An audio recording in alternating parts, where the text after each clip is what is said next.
നമസ്കാരം. ന്യൂസ് 18 പൊതുവേദിയിലേക്ക് സ്വാഗതം. ഇനി കർണാടകയെ DK ശിവകുമാർ നയിക്കും. കോൺഗ്രസിന്റെ ട്രബിൾ ഷൂട്ടർ, BJPയുടെ സർവ്വ അടവുകളോടും അടിക്കടി തിരിച്ചടി എന്ന മട്ടിൽ നേരിടുന്ന പ്രതിപക്ഷ നിരയിലെ കരുത്തൻ.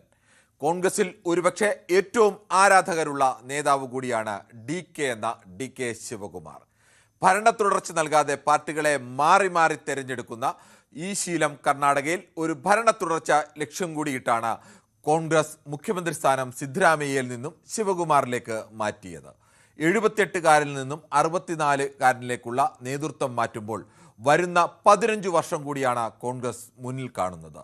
സിദ്ധരാമയ്യയെ പോലെ കന്നഡ രാഷ്ട്രീയത്തിലെ അതികായനെ അധികം പിണക്കാതെ മാറ്റാനായി എന്നതും ഒരു തരത്തിൽ പറഞ്ഞാൽ കോൺഗ്രസ് ഹൈക്കമാൻഡിന് വലിയ ആശ്വാസമാണ്.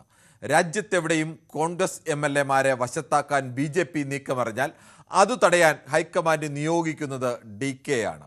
എതിരാളി എത്ര വലിയ കരുത്തനാണെങ്കിലും തന്ത്രം തിരിച്ചറിഞ്ഞ് കളിക്കാനറിയാം, അതും എല്ലാത്തരം കളികളും എന്നതാണ് DK-യുടെ പ്രത്യേകത.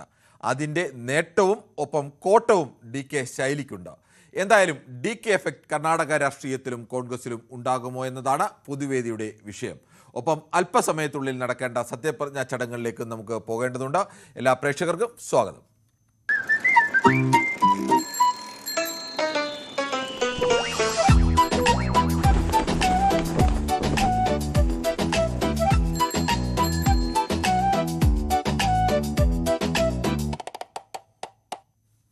കർണാടക മുഖ്യമന്ത്രി സ്ഥാനത്തേക്ക് DK ശിവകുമാറിന്റെ സത്യപ്രതിജ്ഞാ ചടങ്ങുകൾ അവിടെ കർണാടക ലോക് ഭവനിലെ ഗ്ലാസ് ഹൗസിൽ ആരംഭിക്കുകയാണ്. തത്സമയ സംപ്രേഷണത്തിലേക്ക്.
we will have National Anthem by Police Band.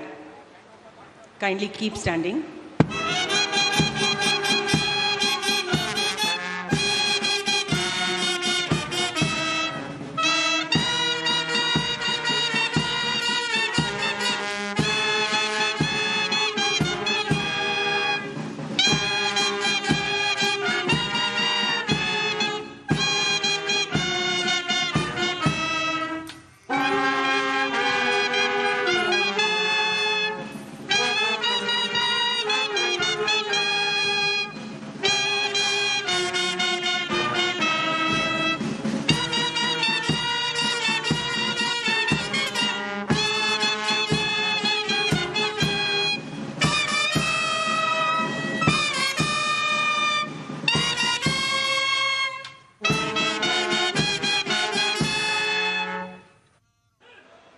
Nadagite, the state anthem, please keep standing.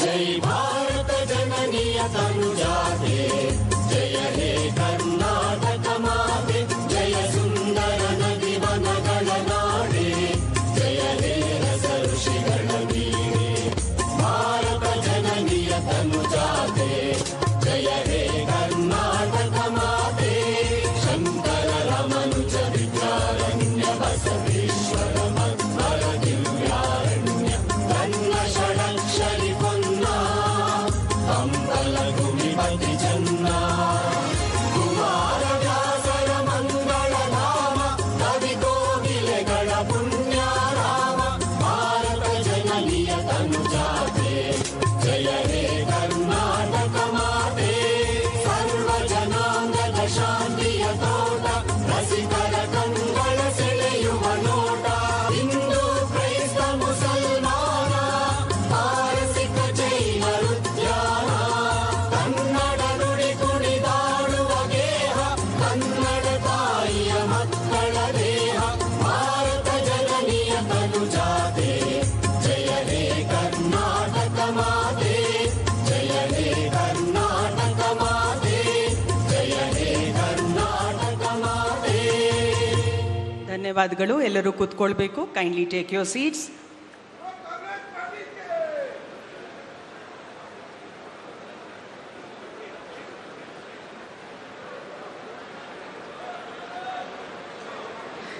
ಇಂದು ದಿನಾಂಕ 3/6/26 ಸಂಜೆ 4 ಗಂಟೆಗೆ ಲೋಕಭವನದ ಗಾಜಿನ ಮನೆಯಲ್ಲಿ ನಡೆಯಲಿರುವ ಮಾನ್ಯ ಮುಖ್ಯಮಂತ್ರಿಗಳು, ಮಾನ್ಯ ಉಪಮುಖ್ಯಮಂತ್ರಿಗಳು ಹಾಗೂ ನೂತನ ಸಚಿವರುಗಳ ಪ್ರಮಾಣ ವಚನ ಸಮಾರಂಭಕ್ಕೆ ನಾನು ಎಲ್ಲರನ್ನ ಸ್ವಾಗತಿಸುತ್ತೇನೆ.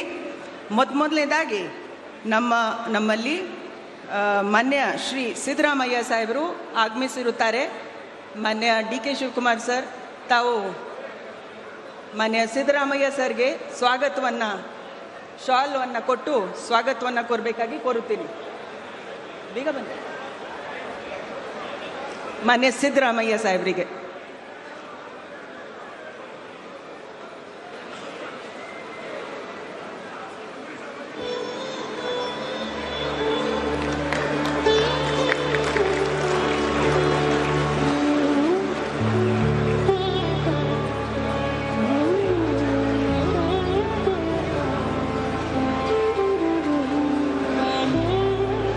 ಮಾನ್ಯ ಗೌರವಾನ್ವಿತ ಮಾನ್ಯ ಮುಖ್ಯ ನ್ಯಾಯಾಧೀಶರು, ಕರ್ನಾಟಕ ಉಚ್ಚ ನ್ಯಾಯಾಲಯದ ಮಾನ್ಯ ಚೀಫ್ ಜಸ್ಟಿಸ್ ಅವರಿಗೆ ಕೂಡ ಸ್ವಾಗತವನ್ನು ಕೋರಬೇಕಾಗಿ ಅಂತ ನಾನು ಕೋರುತ್ತೀನಿ.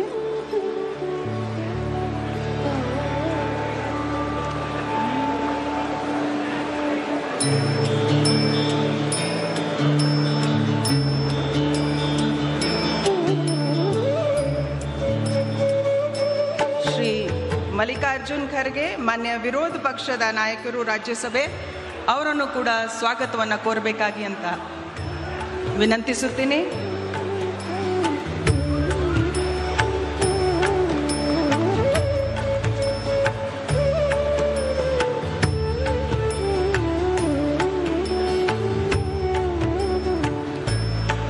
ಶ್ರೀ ರಾಹುಲ್ ಗಾಂಧೀಜಿ, ಮಾನ್ಯ ವಿರೋಧ ಪಕ್ಷದ ನಾಯಕರು ಲೋಕಸಭೆ ಅವರನ್ನು ಕೂಡ ಎಲ್ಲರ ಪರವಾಗಿ ಸ್ವಾಗತಿಸಬೇಕಾಗಿ ಕೋರುತ್ತೀನಿ.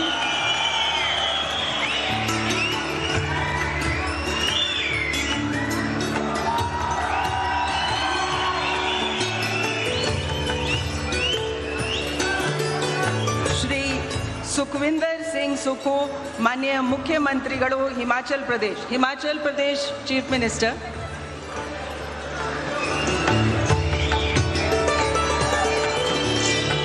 We now welcome the Honorable Chief Minister of Himachal Pradesh, Shri Sukhvinder Singh Sukhu.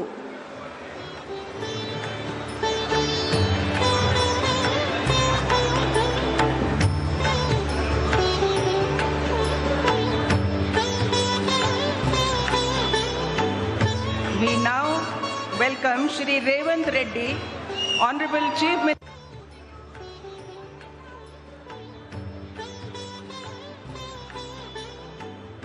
We now welcome Shri Revant Reddy, Honorable Chief Minister of Telangana.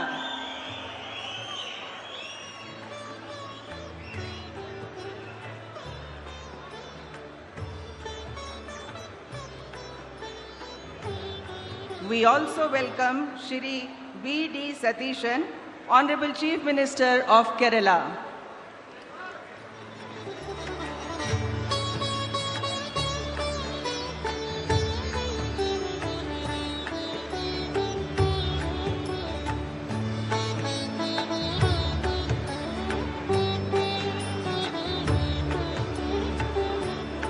Our warm welcome to Shri K.C. Venugopal ji, Honorable Member of Parliament.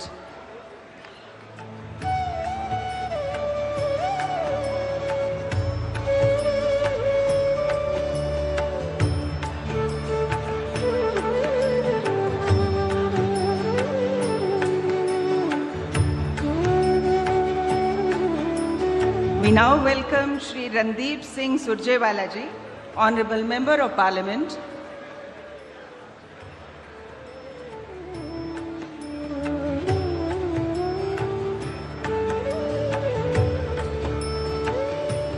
And it is our proud privilege to welcome Shri D.K. Shivkumar ji, who is going to take the oath as the Chief Minister of Karnataka.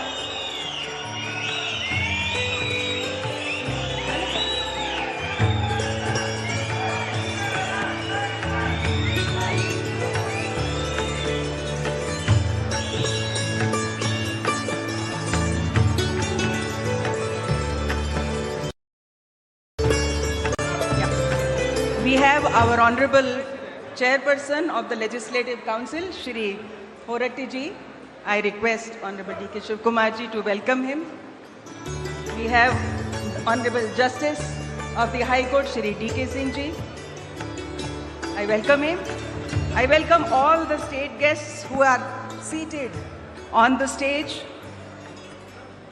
ಇವತ್ತು ಪ್ರಮಾಣ ವಚನವನ್ನು ಸ್ವೀಕರಿಸಲು ಆಗಮಿಸಿರುವ ನಮ್ಮ ಎಲ್ಲ ನೂತನ ಸಚಿವರಿಗೂ ಕೂಡ ನಾನು ಸ್ವಾಗತವನ್ನು ಕೋರುತ್ತಾ ಇದ್ದೀನಿ.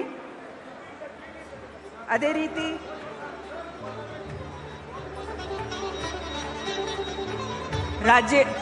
ರಾಜ್ಯದ ಎಲ್ಲ ಮಹಾಜನತೆ, ಶಾಸಕರು, ಮಾನ್ಯ ಸಂಸದರು, ಆಮೇಲೆ ವಿವಿಧ ಧರ್ಮದ ಗುರುಗಳು, ಹಾಗೆ ನಮ್ಮಲ್ಲಿ ಮಾಜಿ ಸಚಿವರು, ಎಲ್ಲ ಕುಟುಂಬದ ಸದಸ್ಯರು, ಮಾಧ್ಯಮದ ಹಾಗೂ ಪತ್ರಿಕೆ ವರ್ಗದ ಎಲ್ಲ ನಮ್ಮ ಸ್ನೇಹಿತರು ಎಲ್ಲರನ್ನ ತುಂಬ ಹೃದಯದ ಸ್ವಾಗತವನ್ನು ಕೋರುತ್ತಾ ಈಗ ನಾನು ಪ್ರಮಾಣ ವಚನವನ್ನು ಕಾರ್ಯಕ್ರಮವನ್ನು ಆರಂಭಿಸಲು ಗೌರವಾನ್ವಿತ ರಾಜ್ಯಪಾಲರ ಅನುಮತಿಯನ್ನು ಕೋರುತ್ತೀನಿ. Sir, I request your permission. Honorable Governor has given the permission to carry out the oath-taking ceremony of the Honorable Chief Minister.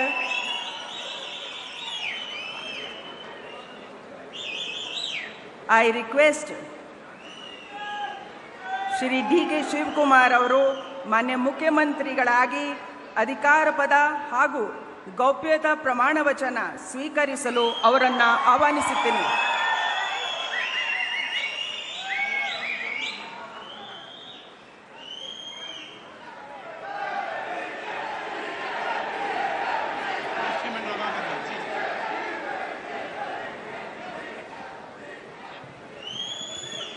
ಅವರ ಹಿರಿಯರಿಗೆ ಪುಷ್ಪ ಅರ್ಚನೆಯನ್ನು ಮಾಡಲಿದ್ದಾರೆ.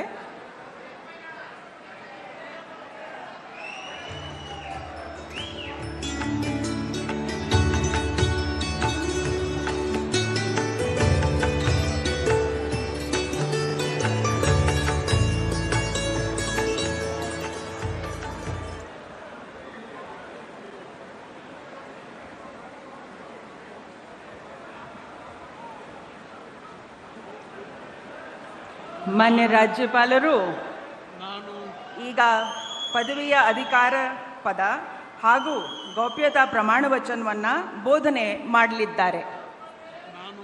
ನಾನು ಡಿ.ಕೆ. ಶಿವಕುಮಾರ್ ಎಂಬ ಹೆಸರಿನಾದ ನಾನು ಕಾನೂನು ಮೂಲಕ ಸ್ಥಾಪಿತವಾದ ಭಾರತದ ಸಂವಿಧಾನ ವಿಷಯದಲ್ಲಿ ನಿಜವಾದ ಶ್ರದ್ಧೆ ಮತ್ತು ನಿಷ್ಠೆಯನ್ನು ಹೊಂದಿರುತ್ತೇನೆಂದು ನಾನು ಭಾರತದ ಸಾರ್ವಭೌಮತ್ವವನ್ನು ಮತ್ತು ಅಖಂಡತೆಯನ್ನು ಎತ್ತಿ ಹಿಡಿಯುತ್ತೇನೆಂದು ಮತ್ತು ಕರ್ನಾಟಕ ರಾಜ್ಯದ ಮುಖ್ಯಮಂತ್ರಿಯಾಗಿ ನನ್ನ ಕರ್ತವ್ಯವನ್ನು ಶ್ರದ್ಧಾಪೂರ್ವಕವಾಗಿ ಮತ್ತು ಅಂತಃಕರಣಪೂರ್ವಕವಾಗಿ ನಿರ್ವಹಿಸುತ್ತೇನೆಂದು ಭಯ ಅಥವಾ ಪಕ್ಷಾತೀತವಲ್ಲದೆ ರಾಗ ದ್ವೇಷವಿಲ್ಲದೆ ಎಲ್ಲ ಬಗೆಯ ಜನರಿಗೆ ಸಂವಿಧಾನಕ್ಕೆ ಮತ್ತು ಕಾನೂನಿಗೆ ಅನುಸಾರವಾಗಿ ನ್ಯಾಯಯುತವಾಗಿ ಮಾಡುತ್ತೇನೆಂದು ನನ್ನ ಅಜ್ಜ ಗಂಗಾಧರಜ್ಜನ ಹೆಸರಿನಲ್ಲಿ ಪ್ರಮಾಣ ಮಾಡುತ್ತೇನೆ. ಶ್ರದ್ಧಾಪೂರ್ವಕವಾಗಿ ಪ್ರತಿಜ್ಞೆಯನ್ನು ಮಾಡುತ್ತೇನೆ. ಮಾನ್ಯ ಮುಖ್ಯಮಂತ್ರಿಗಳು ಈಗ ಪ್ರಮಾಣ ವಚನಕ್ಕೆ ಸಹಿ ಮಾಡಲಿದ್ದಾರೆ. ನಾನು ಡಿ.ಕೆ. ಶಿವಕುಮಾರ್ ಎಂಬ ಹೆಸರಾದ ನಾನು ಕರ್ನಾಟಕ ರಾಜ್ಯದ ಮುಖ್ಯಮಂತ್ರಿಯಾಗಿ ನನ್ನ ಪರ್ಯಾಲೋಚನೆಗೆ ತರಲಾಗುವ ಅಥವಾ ನನಗೆ ತಿಳಿಯದೇ ಬರುವ ಯಾವುದೇ ವಿಷಯವನ್ನು ರಾಜ್ಯದ ಮುಖ್ಯಮಂತ್ರಿಯಾಗಿ ನನ್ನ ಕರ್ತವ್ಯವನ್ನು ಮುಕ್ತ ನಿರ್ವಹಣೆಯ ಅಗತ್ಯವಾಗುವುದೆಂದು ಸಂದರ್ಭದಲ್ಲಿ ಅಲ್ಲದೆ ಅನಾತ್ಯ ಯಾರೇ ವ್ಯಕ್ತಿಗೆ ಅಥವಾ ವ್ಯಕ್ತಿಗಳಿಗೆ ಪ್ರತ್ಯೇಕವಾಗಿ ಅಥವಾ ಪರೋಕ್ಷವಾಗಿ ತಿಳಿಸುವುದಿಲ್ಲ ಅಥವಾ ಬಹಿರಂಗಪಡಿಸುವುದಿಲ್ಲ ಎಂದು ನನ್ನ ಅಜ್ಜನ ವೀರ ಗಂಗಾಧರ ಅಜ್ಜರ ಹೆಸರಿನಲ್ಲಿ ಪ್ರಮಾಣ ಮಾಡುತ್ತೇನೆ. ಶ್ರದ್ಧಾಪೂರ್ವಕವಾಗಿ ಪ್ರತಿಜ್ಞೆಯನ್ನು ಮಾಡುತ್ತೇನೆ. ಧನ್ಯವಾದಗಳು ಸರ್.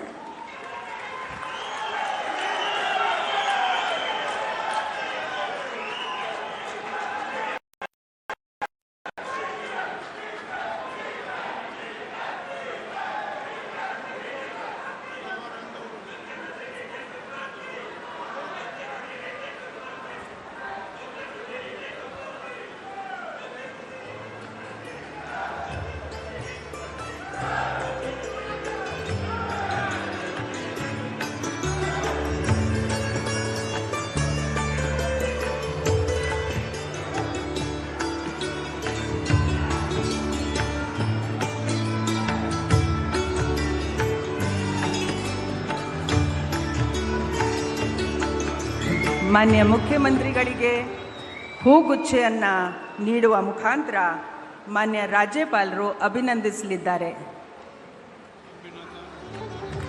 ಚಪ್ಪಾಳೆಯೊಂದಿಗೆ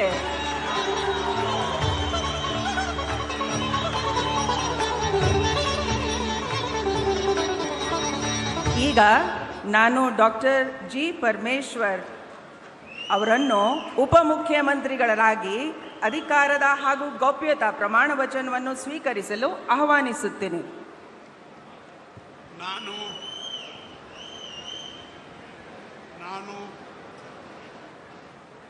doctor G. ಪರಮೇಶ್ವರ ಎಂಬ ಹೆಸರಿನ ನಾನು ಕಾನೂನಿನ ಮೂಲಕ ಸ್ಥಾಪಿತವಾದ ಭಾರತದ ಸಂವಿಧಾನದ ವಿಷಯದಲ್ಲಿ ನಿಜವಾದ ಶ್ರದ್ಧೆ ಮತ್ತು ನಿಷ್ಠೆಯನ್ನು ಹೊಂದಿರುತ್ತೇನೆಂದು ನಾನು ಭಾರತದ ಸಾರ್ವಭೌಮತ್ವವನ್ನು ಮತ್ತು ಅಖಂಡತೆಯನ್ನು ಎತ್ತಿ ಹಿಡಿಯುತ್ತೇನೆಂದು ಮತ್ತು ಕರ್ನಾಟಕ ರಾಜ್ಯದ ಉಪಮುಖ್ಯಮಂತ್ರಿಯಾಗಿ ನನ್ನ ಕರ್ತವ್ಯಗಳನ್ನು ಶ್ರದ್ಧಾಪೂರ್ವಕವಾಗಿ ಮತ್ತು ಅಂತಃಕರಣಪೂರ್ವಕವಾಗಿ ನಿರ್ವಹಿಸುತ್ತೇನೆಂದು ಭಯ ಅಥವಾ ಪಕ್ಷಪಾತವಿಲ್ಲದೆ ರಾಗದ್ವೇಷವಿಲ್ಲದೆ ಎಲ್ಲ ಬಗೆಯ ಜನರಿಗೆ ಸಂವಿಧಾನಕ್ಕೆ ಮತ್ತು ಕಾನೂನಿಗೆ ಅನುಸಾರವಾಗಿ ನ್ಯಾಯವಾದುದನ್ನೇ ಮಾಡುತ್ತೇನೆಂದು ಡಾಕ್ಟರ್ ಅಂಬೇಡ್ಕರ್ ಅವರ ಮೇಲೆ ಪ್ರಮಾಣ ಮಾಡುತ್ತೇನೆ.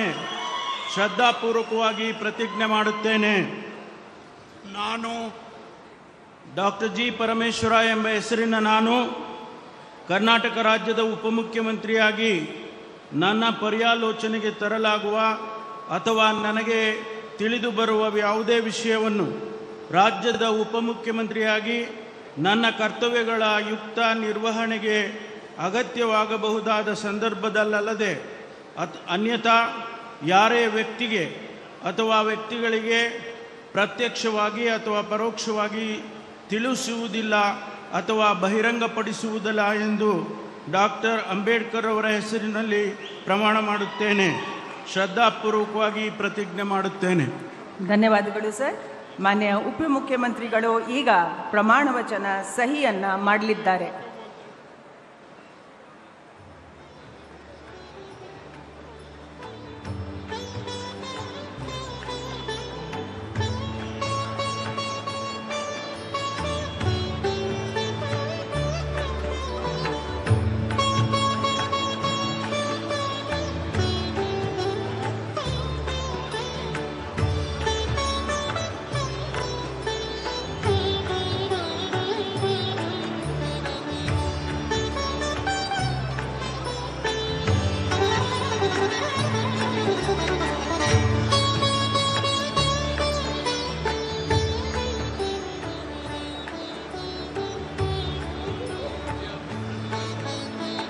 ಮಾನ್ಯ ಉಪಮುಖ್ಯಮಂತ್ರಿಗಳಿಗೆ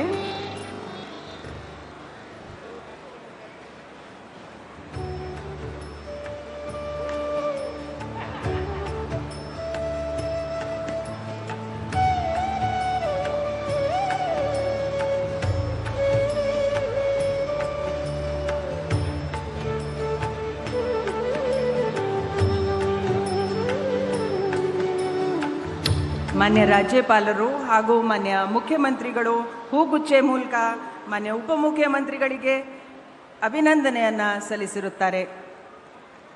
ಸಿಎಂ ಸಾಹೇಬ್.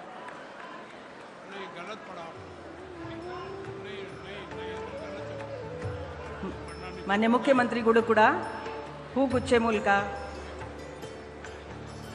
ಮಾನ್ಯ ಉಪಮುಖ್ಯಮಂತ್ರಿಗಳಿಗೆ ಅಭಿನಂದನೆಗಳನ್ನು ಸಲ್ಲಿಸುತ್ತಿದ್ದಾರೆ. ಈಗ ಶ್ರೀ KH ಮುನಿಯಪ್ಪ ಅವರನ್ನು ಸಂಪುಟ ದರ್ಜಾ ಸಚಿವರಾಗಿ ಅಧಿಕಾರ ಪದ ಹಾಗೂ ಗೌಪ್ಯತಾ ಪ್ರಮಾಣ ವಚನವನ್ನು ಸ್ವೀಕರಿಸಲು ನಾನು ಆಹ್ವಾನಿಸುತ್ತೇನೆ.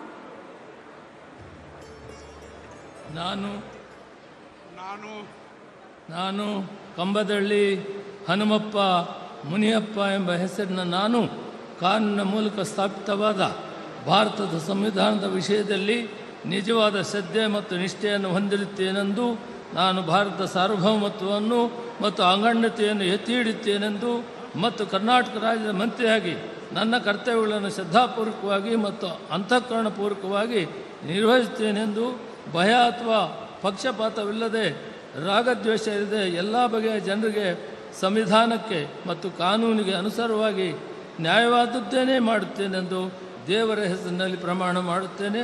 ಶ್ರದ್ಧಾಪೂರ್ವಕವಾಗಿ ಪ್ರತಿಜ್ಞೆ ಮಾಡುತ್ತೇನೆ.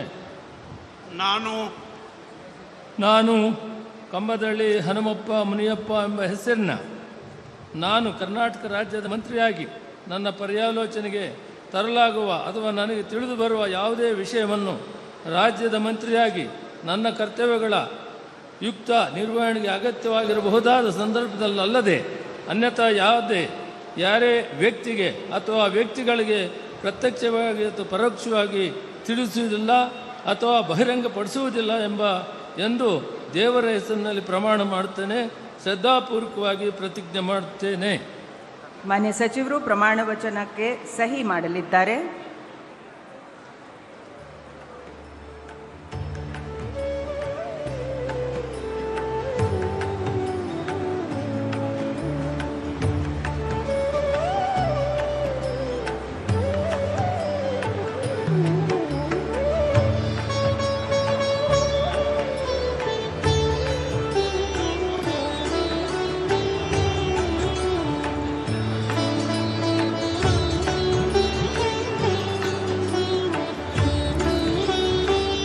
കർണാടകയിൽ പുതിയ സർക്കാർ വന്നിരിക്കുന്നു. ഡി കെ ശിവകുമാർ മുഖ്യമന്ത്രിയായ ജി പരമേശ്വര ഉപമുഖ്യമന്ത്രിയുമായുള്ള മന്ത്രിസഭ സത്യപ്രതിജ്ഞാ ചടങ്ങുകൾ നടക്കുകയാണ്. മുഖ്യമന്ത്രിയുടെയും ഉപമുഖ്യമന്ത്രിയുടെയും ഒക്കെ സത്യപ്രതിജ്ഞ കഴിഞ്ഞു. മന്ത്രിമാരുടെ സത്യപ്രതിജ്ഞാ ചടങ്ങുകൾ കൂടിയാണ് ഇപ്പോൾ നടന്നുകൊണ്ടിരിക്കുന്നത്. രാജ്യത്തെ പ്രധാനപ്പെട്ട കോൺഗ്രസിൻ്റെ മുഖ്യമന്ത്രിമാരെല്ലാവരും, കോൺഗ്രസ് അധ്യക്ഷനും രാഹുൽ ഗാന്ധിയും അടക്കമുള്ളവരെല്ലാവരും വേദിയിൽ സന്നിഹിതരാണ്. നമുക്ക് ഇനി പൊതുവേദിയിലേക്ക് മടങ്ങി വരേണ്ടതുണ്ട്. ഇതേ വിഷയം തന്നെയാണ്. ഡി കെ ശിവകുമാർ കർണാടകയെയും കോൺഗ്രസിനെയും മാറ്റമുണ്ടാക്കുമോ, തുടർഭരണം സമ്മാനിക്കുമോ എന്നുള്ള വിഷയമാണ് നമ്മൾ ചർച്ച ചെയ്തുകൊണ്ടിരിക്കുന്നത്. ശ്രീ മുഹമ്മദ് ബഷീറാണ് ആലപ്പുഴയിൽ നിന്നും. ശ്രീ മുഹമ്മദ് ബഷീർ, ഇപ്പോൾ കഴിഞ്ഞതേ ഉള്ളൂ കർണാടകയിൽ ഒരു പുതിയ സർക്കാർ രൂപപ്പെട്ടിരിക്കുന്നു. ഇനി കർണാടകയെ ഡി കെ ശിവകുമാർ നയിക്കും.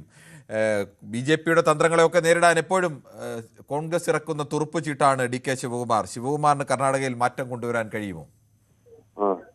കർണാടകയിലല്ല, ഇത് 3 വർഷം കർണാടക ഭരിച്ചത് സിദ്ധരാമയ്യ. അദ്ദേഹത്തിന്റെ ഭരണം മോശമായത് കൊണ്ടാണോ അദ്ദേഹത്തെ മാറ്റിയെന്നൊന്ന് അറിഞ്ഞാൽ മതി. ഇത് കേരളത്തിൽ നടക്കാൻ പോകുന്നത് തന്നെ. വി.ഡി. സതീശനെ മാറ്റിയിട്ട് വീണ്ടും അടുത്ത ആളെ കൊണ്ടുവരും. ഈ 3 വർഷം ഭരിച്ച കർണാടക ജനതയ്ക്ക് എന്തെങ്കിലും മണ്ടത്തരം പറ്റിക്കാണും. അവിടെ കർണാടകയിൽ 2 പ്രധാനപ്പെട്ട നേതാക്കളായിരുന്നു ഉണ്ടായിരുന്നത്. അത് ഡി കെ ശിവകുമാറും സിദ്ധരാമയ്യയുമായിരുന്നു. അത് തുടക്കകാല സമയത്ത് തന്നെ ഈ 2 നേതാക്കളായി മാറി മാറി മുഖ്യമന്ത്രി സ്ഥാനത്തേക്ക് കൊണ്ടുവരാം എന്നൊരു ധാരണ ഉണ്ടായിരുന്നു എന്നാണ് പറയപ്പെടുന്നത്. നമ്മളോട് ആരും നേരിട്ട് പറഞ്ഞിട്ടില്ല. കേരളത്തിൽ 3 മുഖ്യമന്ത്രിമാരുണ്ടല്ലോ. മുഖ്യമന്ത്രിമാരെ അവർ മാറ്റി നൽകുന്നതിന് ഇപ്പൊ പ്രത്യേകിച്ച് അത് ഏതെങ്കിലും തരത്തിൽ ബാധിക്കുന്ന വിഷയമൊന്നും അല്ലല്ലോ. ഇത് ഭരണത്തെ ബാധിച്ച ഡി കെ സിദ്ധരാമയ്യ മോശമാണോ അല്ലയോ അത് കോൺഗ്രസ് പറഞ്ഞാൽ മതി. അല്ല, അത് പറയേണ്ട കാര്യമില്ലല്ലോ. ഇപ്പൊ മോശമായിട്ട് മാത്രമാണോ എന്നില്ല ഒരാളെ മാറ്റുന്നത്. പല കാരണങ്ങൾ കൊണ്ട് മാറില്ലേ. ഒന്ന് സിദ്ധരാമയ്യയുടെ പ്രായം. സിദ്ധരാമയ്യ 78 വയസ്സ് കഴിഞ്ഞ ഒരു നേതാവാണ്. ഡി കെ ശിവകുമാർ 63 നിൽക്കുന്ന താരതമ്യേന ചെറുപ്പക്കാരനായ നേതാവാണ്. സ്വാഭാവികമായും അത്തരത്തിലുള്ള മാറ്റങ്ങളൊക്കെ ഉണ്ടാവില്ലേ. എത്രയോ പാർട്ടികൾ എത്രയോ സ്ഥലത്ത് മുഖ്യമന്ത്രിമാരെ മാറ്റിയിട്ടുണ്ട്. കേരളത്തിൽ 81 വയസ്സുള്ള VS ഭരിച്ചിട്ടുണ്ട്. 82 വയസ്സായ പിണറായി ഭരിച്ചിട്ടുണ്ട്. പിണറായിക്ക് 82 വയസ്സായില്ല. ഇത് അധികാര ഓഹരി വെക്കലാണല്ലോ. കേട്ടില്ല. കാരണം ഇത് അധികാര ഓഹരി വെക്കലാണ്. അത് ഇന്ത്യയിൽ പല സ്ഥലത്തും ചെയ്തിട്ടുള്ളതല്ലേ. പലയിടത്തും മാറിക്കൊടുക്കുകയും ഒക്കെ ചെയ്തിട്ടില്ലയോ? സ്വമേധയാ മാറിക്കൊടുത്ത ചരിത്രവുമില്ലേ? ഇല്ല, അത് കോൺഗ്രസ് അല്ലേ ചെയ്യുന്നത്. CPM ചെയ്തിട്ടില്ലേ? ആരും സ്വമേധയാ മാറിക്കൊടുത്തു. അങ്ങനെ CPM-ലെ താങ്കളുടെ ഓർമ്മയിൽ CPM-ന്റെ മുഖ്യമന്ത്രിമാരും സ്വമേധയാ മാറി മറ്റു മുഖ്യമന്ത്രി വന്നിട്ടില്ലേ? ഇല്ല, വന്നിട്ടില്ല. എവിടെയും വന്നിട്ടില്ല. കേരളത്തിലും എവിടേക്കാണ് CPM ഭരിക്കുന്നത്? കേരളത്തിലുണ്ടായിരുന്നു. ശ്രീ മുഹമ്മദ് ബഷീർ, എന്റെ ചോദ്യം CPM പ്രധാനമായും ഭരിച്ചിരുന്ന സംസ്ഥാനങ്ങൾ ഏതൊക്കെയാണ്? ത്രിപുര, പശ്ചിമ ബംഗാൾ, കേരളം. അപ്പൊ പശ്ചിമ ബംഗാളിൽ അവസാനത്തെ CPM-ന്റെ മുഖ്യമന്ത്രി ആരായിരുന്നു? ബൂദിവാസ് മാറി കഴിഞ്ഞ് മറ്റേ ബുദ്ധദേവ് ഭട്ടാചാര്യ. അതെങ്ങനെയാണ് വന്നത്? വന്ന പൊതു തെരഞ്ഞെടുപ്പില്ല, അല്ല മന്ത്രിസഭയിൽ നിന്ന് മുഖ്യമന്ത്രിയെ മാറ്റി. ശരി, ഓക്കെ. എന്തായാലും താങ്കൾ തന്നെ അത് വിശദമായി പരിശോധിക്കൂ ശ്രീ മുഹമ്മദ് ബഷീർ. ഞാൻ അതിനകത്ത് പ്രത്യേകിച്ച് മറുപടി പറയുന്നില്ല, താങ്കൾ തന്നെ പരിശോധിച്ചോളൂ. ശ്രീ റഷീദാണ് കൊയിലാണ്ടിയിൽ നിന്നാണ്. ശ്രീ റഷീദ്, താങ്കൾക്ക് എന്ത് തോന്നുന്നു? ഡി കെ ശിവകുമാർ വന്നതോടുകൂടി കർണാടകയിൽ ഒരു വലിയ മാറ്റം കോൺഗ്രസിൽ ഉണ്ടാവുമോ? നമ്മളിപ്പോ കണ്ടുകൊണ്ടിരിക്കുന്ന പ്രൗഢോജ്വലമായ വേദിയിൽ ഇന്ത്യൻ കോൺഗ്രസിന്റെ പ്രസിഡന്റ് മല്ലികാർജുൻ ഖാർഗെ, അതേപോലെ ഇന്ത്യയുടെ പ്രതിപക്ഷ നേതാവ് രാഹുൽ ഗാന്ധി, 3 സംസ്ഥാന മുഖ്യമന്ത്രി, നമ്മുടെ പ്രിയങ്കരനായ മുഖ്യമന്ത്രി വി.ഡി. സതീശൻ അടക്കമുള്ള പ്രഗത്ഭ വ്യക്തിത്വങ്ങളുടെ സാന്നിധ്യത്തിൽ അണികളുടെ ആഘോഷാർഷവങ്ങളുടെ ഇടയിലാണ് ഇപ്പോൾ ഡി കെ വർമ്മ അധികാരമേറ്റിരിക്കുന്നത്, ഡി കെ ശിവകുമാർ അധികാരമേറ്റിരിക്കുന്നത്. അവിടുത്തെ ജനത, കർണാടക ജനത ആഗ്രഹിച്ച ഒരു ഭരണാധികാരി ആണ് ഡി കെ ശിവകുമാർ. കാരണം അദ്ദേഹം ആ തിരഞ്ഞെടുപ്പിൽ നമുക്കറിയാലോ, അദ്ദേഹം ആ തിരഞ്ഞെടുപ്പിനെ മുന്നിൽ നിന്ന് നയിച്ച ആളാണ് ഡി കെ ശിവകുമാർ. അദ്ദേഹം തന്നെ മുഖ്യമന്ത്രി ആകുമെന്ന് ജനങ്ങളും അദ്ദേഹവും ആഗ്രഹിച്ചിരുന്നു. പക്ഷേ അന്ന് ചില കാരണങ്ങളാൽ സിദ്ധരാമയ്യ മുഖ്യമന്ത്രി ആവുകയുണ്ടായത്. ഇന്ന് ജനങ്ങളുടെ അഭിലാഷം സാക്ഷാത്കരിക്കുകയാണ്. ഒരു പുതുയുഗം കർണാടകയിൽ ആവർത്തിക്കാൻ പോവുകയാണ്. ആ പുതുയുഗ യാത്രയിൽ കർണാടകയുടെ സർവ്വതോന്മുഖമായ പുരോഗതി, നാടിന്റെ സർവ്വതോന്മുഖമായ പുരോഗതി ജനങ്ങൾ ഇതുവരെ സിദ്ധരാമയ്യയുടെ കാലത്ത് ഈ പുരോഗതി ഇല്ലായിരുന്നൊക്കെ മുൻ പ്രേക്ഷകർ ചോദിച്ചത് വീണ്ടും ചോദിക്കേണ്ടി വരില്ലേ? ഇല്ല, അതല്ല ഞാൻ പറയുന്നത്. പുതിയ കാലത്ത് കർണാടകയെ നയിക്കാൻ ഏറ്റവും ഉചിതമായ ഉന്നതനായ നേതാവ് DK ശിവകുമാർ ആണെന്ന് അവിടുത്തെ ജനങ്ങൾ പറയുന്നു. അതിന്റെ അടിസ്ഥാനത്തിലാണ് എല്ലാ സമ്മർദ്ദങ്ങൾക്കിടയിലും അദ്ദേഹം മാറ്റമുണ്ടാക്കുന്നു. KG കുമാർ കൊട്ടാരക്കരയിൽ നിന്ന്. ശ്രീ KG കുമാർ, താങ്കൾക്ക് എന്ത് തോന്നുന്നു? ഈ DK ശിവകുമാറിന്റെ ഒരു പ്രത്യേകത, ഇന്ത്യയിലാകമാനം പലപ്പോഴും പല സ്ഥലത്തുമൊക്കെ കോൺഗ്രസിൽ MLA മാർ ജയിച്ചാലും BJP പലപ്പോഴും അവിടെയൊക്കെ മറുകണ്ഠം ചാടിച്ചുമൊക്കെ പല സർക്കാരുകളെയും അട്ടിമറിച്ച് അവരുടെ കോൺഗ്രസ് സാധ്യത തന്നെ ഇല്ലാതെയാക്കിയിട്ടുണ്ടോ?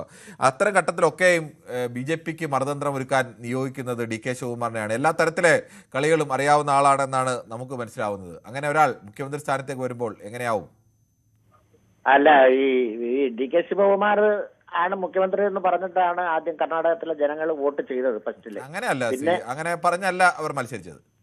പിന്നെ ഈ ജനങ്ങളുടെ പൊതുവെ ഉള്ള ധാരണ DK ശിവകുമാർ ആയിരിക്കും മുഖ്യമന്ത്രി. കാര്യം ഇദ്ദേഹത്തിന് വാർദ്ധക്യം ബാധിച്ച് പല പ്രാവശ്യം മുഖ്യമന്ത്രി ആയ ആളായതുകൊണ്ട് ഇപ്രാവശ്യം മാറി നിന്നിട്ട് ശിവകുമാറിന് കൊടുക്കുമെന്ന് പറഞ്ഞു. പക്ഷെ അവസാനം ചില സമ്മർദ്ദങ്ങൾക്ക് വഴങ്ങി സിദ്ധരാമയ്ക്ക് തന്നെ കൊടുക്കേണ്ടി വന്നു. പക്ഷെ 2.5 വർഷം കഴിഞ്ഞിട്ട് മാറാമെന്നാണ്. പക്ഷെ അദ്ദേഹം ഈ 2.5 വർഷം കഴിഞ്ഞിട്ട് മാറാതെ കുറച്ച് ഇങ്ങനെ ഇതായിട്ട് നിന്ന് അപ്പൊ പിന്നെ ഇപ്പോഴും ഹൈക്കമാൻഡ് ഇടപെട്ട് ഇനിയുള്ള 2 വർഷം. പക്ഷെ ഈ ശിവകുമാറിനും ഇല്ലേ ചില മോഹങ്ങളൊക്കെ. കാര്യം ശിവകുമാറിനെ അറിയാം ഇത് ലാസ്റ്റ് വണ്ടിയാണ്. ഇപ്പൊ മുഖ്യമന്ത്രി ആയില്ലെങ്കിൽ പിന്നെ അടുത്ത കാലത്തൊന്നും നടക്കത്തില്ലെന്ന് ശിവകുമാറിന് നല്ല കർണാടകയിൽ മാറി മാറി സർക്കാരുകൾ വരുന്നതല്ലേ?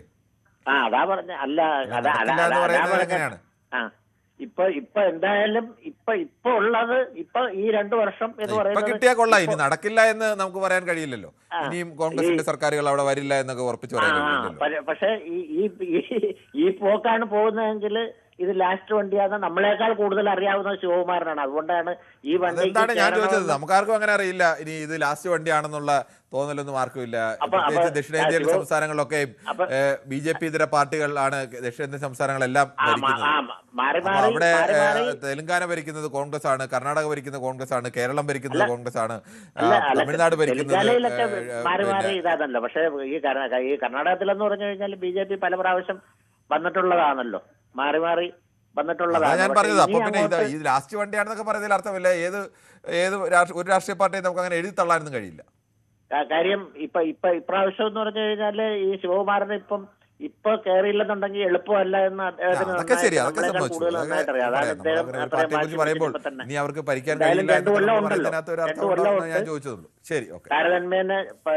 ചന്ദ്രൻ നായരാണ് തിരുവനന്തപുരത്ത്. ശ്രീ ചന്ദ്രൻ നായർ, താങ്കൾക്ക് എന്ത് തോന്നുന്നു? DK ശിവകുമാറിനെ പോലെ ഒരു വൈബ്രന്റായ നേതാവ് കർണാടകയുടെ തലപ്പത്തേക്ക് വരുമ്പോൾ അത് കർണാടകയിലും ഇന്ത്യയിലും ഒക്കെ കോൺഗ്രസിന് മറ്റൊരു തരത്തിൽ ഊർജ്ജം നൽകുമോ? കിരൺ സാർ നമസ്തേ. നമസ്കാരം. നമ്മുടെ അയൽ സംസ്ഥാനമായ കർണാടകത്തിൽ 3 വർഷത്തെ സിദ്ധരാമയ്യയുടെ ഭരണത്തിന് ശേഷം അധികാരത്തിലേക്കുന്ന DK ശിവകുമാറിനും അദ്ദേഹത്തിന്റെ പാർട്ടിക്കും എല്ലാവിധ സ്വാഗതങ്ങളും. കേരളവുമായി നല്ല ബന്ധം നിലനിർത്തിക്കൊണ്ടു പോവുകയായിരുന്നു നമ്മുടെ കർണാടക. അത് വീണ്ടും തുടരട്ടെ. ഇതിനകത്ത് പ്രധാനമായി എന്താണെന്ന് വെച്ചാൽ ഈ ഒരു പ്രശ്നത്തിൽ എന്താണെന്ന് വെച്ചാൽ രാഹുൽ ഗാന്ധി നന്നായിട്ട് ഇടപെട്ടതിന്റെ ഭാഗമാണ്. വേറെ പ്രശ്നങ്ങളൊന്നും ഇല്ലാതെ 2.5 വർഷം കഴിഞ്ഞ് പറയേണ്ടതായിരുന്നു. നിർഭാഗ്യവശാൽ അത് അധികാരത്തിൽ കയറുന്ന എല്ലാവരുടെയും സംഗതി അതാണ് സാർ. കേരളത്തിൽ എന്താ വെച്ചാൽ ഇതിനകത്ത് 1-2 മന്ത്രിമാർക്കൊക്കെ അങ്ങനെ 2.5 വർഷം കൊടുത്തിട്ടില്ല. നമുക്ക് നാളെ അറിയാം അവർ മാറിക്കൊടുക്കുമോ ഇല്ലെന്ന്. ഏതായാലും എന്ന് വെച്ചാൽ സ്വാഗതം സാർ. നമ്മുടെ അയൽ രാജ്യം നല്ല രീതിയിൽ പോകട്ടെ. ശരി, അയൽക്കാർ നന്നായിരിക്കുന്നത് എപ്പോഴും നമുക്ക് നല്ലതാണ്. ശ്രീ ജോസഫാണ് മൈസൂരിൽ നിന്നാണ് വിളിക്കുന്നത്. താങ്കൾക്ക് ഇപ്പോൾ കൂടുതൽ ആധികാരികമായി പറയാൻ കഴിയുമെന്ന് പ്രതീക്ഷിക്കുന്നു. ഒരു DK ഫാക്ടർ ഉണ്ടാകുമോ അവിടെ? Good evening Kiran. Good evening. ഞാൻ അദ്ദേഹം state youth Congress general secretary ആയിരിക്കുമ്പോൾ ഞാൻ അദ്ദേഹത്തോടൊപ്പം ബാംഗ്ലൂർ സിറ്റിയിലെ യൂത്ത് കോൺഗ്രസിന്റെ ജനറൽ സെക്രട്ടറിയായി വർക്ക് ചെയ്ത ആളാണ്. എന്റെ ഒരു ഐഡിയോളജി അനുസരിച്ച് 60-ാം വയസ്സിൽ ഞാൻ KPCC ജനറൽ സെക്രട്ടറി ആളോടാണ്. എനിക്ക് അദ്ദേഹത്തെ വളരെ അടുത്തറിയാം. പ്രത്യേകിച്ച് മലയാളികളോട് വളരെ സ്നേഹത്തോടെ പെരുമാറുന്ന ഒരു വ്യക്തിത്വമാണ് DK ശിവകുമാറിൻ്റെത്. അദ്ദേഹം ഇവിടെ സ്റ്റേറ്റിൽ മുഖ്യമന്ത്രിയായി വരുന്നത് എന്തുകൊണ്ടും മലയാളികളെ സംബന്ധിച്ചിടത്തോളം കേരളത്തെ സംബന്ധിച്ചിടത്തോളം വളരെ നല്ല ഒരു കാലഘട്ടമായി മാറുമെന്നുള്ള കാര്യത്തിൽ എനിക്ക് യാതൊരു സംശയവുമില്ല. അതോടൊപ്പം തന്നെ എനിക്ക് പറയാനുള്ളത് ഈ പുതിയ മുഖം കൊടുക്കാൻ അദ്ദേഹം തയ്യാറായിരിക്കുകയാണ്. ഈ ബാംഗ്ലൂരിന്റെ കട്ട് അക്രോസ് ആയിട്ട് അണ്ടർഗ്രൗണ്ടിൽ കൂടെ ഒരു ടണൽ റോഡ് സ്ഥാപിക്കാനുള്ള എല്ലാ ശ്രമങ്ങളും അദ്ദേഹത്തിന്റെ ഭാഗത്തു നിന്ന് ഉണ്ടാകും. അത് ബാംഗ്ലൂരിനും കർണാടകയ്ക്കും നല്ല ഒരു മുഖ്യമന്ത്രിയാണ് നമുക്കിപ്പോൾ കിട്ടിയിരിക്കുന്നതാണ്. ശരി, താങ്കളുടെ അഭിപ്രായം വളരെ വ്യക്തമാണ്. നമുക്ക് വേഗത്തിൽ ചില യൂട്യൂബ് കമൻറ്റുകൾ കൂടി വായിക്കേണ്ടതുണ്ട്. യൂട്യൂബിൽ നിരവധി കമൻറ്റുകൾ എനിക്ക് മറ്റ് പല കാര്യങ്ങളുമൊക്കെയാണ് ഇതിൽ ചർച്ചയിൽ കൂടുതൽ വന്നിരിക്കുന്നത്. എന്തായാലും എനിക്ക് തോന്നുന്നു നേരത്തെ ആ സത്യപ്രതിജ്ഞ ചടങ്ങുകൾ നടന്നുകൊണ്ട് ആ സമയത്ത് ഉള്ള വിഷയങ്ങളും ചർച്ചകളും ഒക്കെ ആയിരുന്നു എന്ന് പറയുന്നു. പൊതുവേദിയിൽ ഇന്നില്ലേ എന്നൊക്കെ പലരും ചോദിച്ചിരിക്കുന്നു. സത്യപ്രതിജ്ഞ ചടങ്ങ് ഞങ്ങൾക്ക് സംസാരിക്കണമെന്നൊക്കെ പറയുന്നുണ്ട്. അത്തരം ചർച്ചകൾ. എന്തായാലും നമുക്ക് ഒരു ചെറിയ ഇടവേളയുണ്ട്. ഇടവേളയ്ക്ക് ശേഷം നമുക്ക് മടങ്ങി വരാം.